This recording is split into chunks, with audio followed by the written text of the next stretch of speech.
Good evening. Thank you very much. You may be seated. It is indeed an honor and a privilege to welcome you here this evening.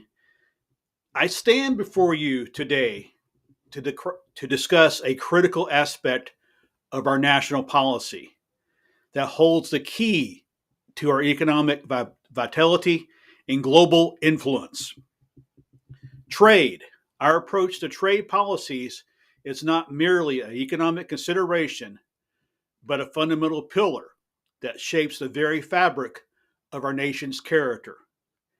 It determines our relationships with other nations, the opportunities available to our businesses and workers, and the standard of living for every American. Think about that. As your president, I carry the weighty responsibility of steering our nation through the complexities of the global marketplace. Our trade policies must be reflective of a comprehensive and strategic vision that safeguards domestic interest, promotes equal relationships and positions. The United States has been a long leader on the international stage. And today, I wish to talk about the guiding principles that will underpin our administration's approach to trade. First and foremost, our commitment is to foster and reciprocal trade. We recognize the imperative of protecting American businesses and workers, ensuring that they compete on a level playing field globally through rigorous negotiations and strategic agreements.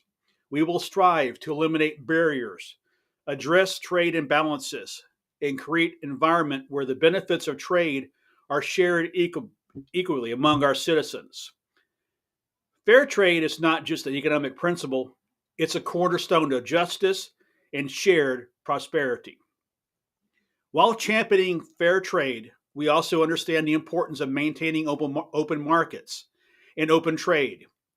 It's the engine of economic efficiency, fostering innovation, driving down costs for consumers, and encouraging cooperation among nations.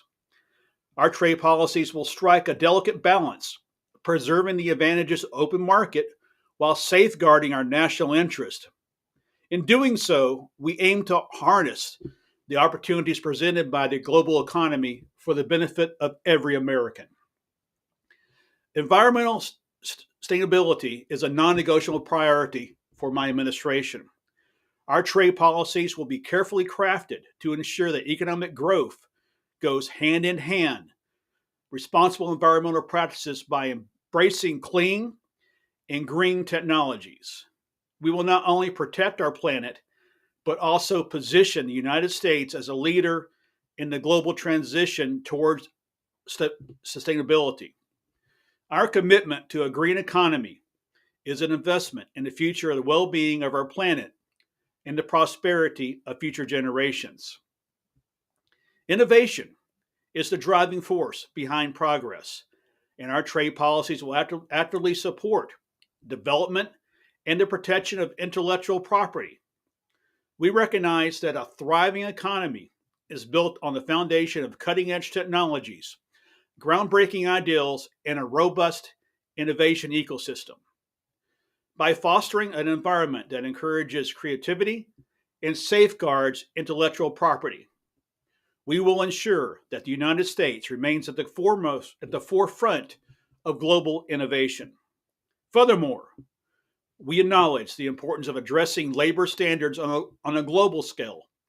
Our trade agreements will prioritize the protection of workers' rights, both within our boundaries and abroad.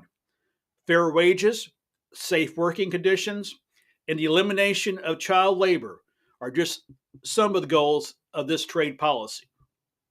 But they're essential elements of a just and humane society.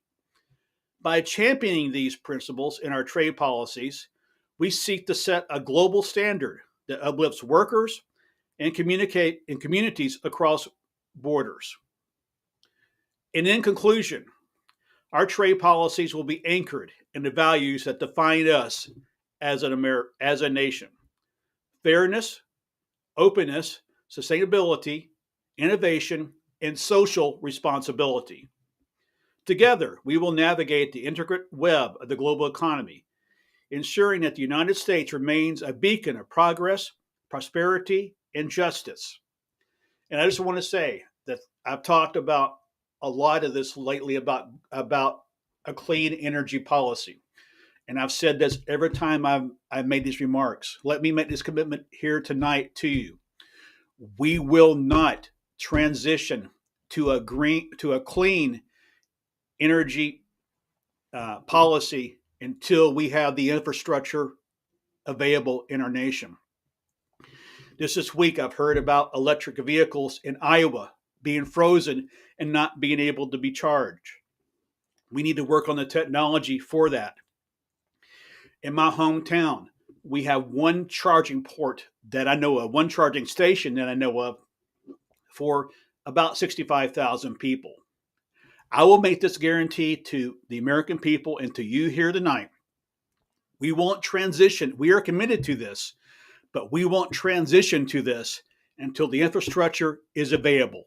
You have my word on that. And I thank you for your time. I thank you for coming out this evening and actually waiting a little bit. I apologize for being late. May God bless you. May God bless our troops, and may God bless the United States of America. Thank you all very much. Thank you. Thank you.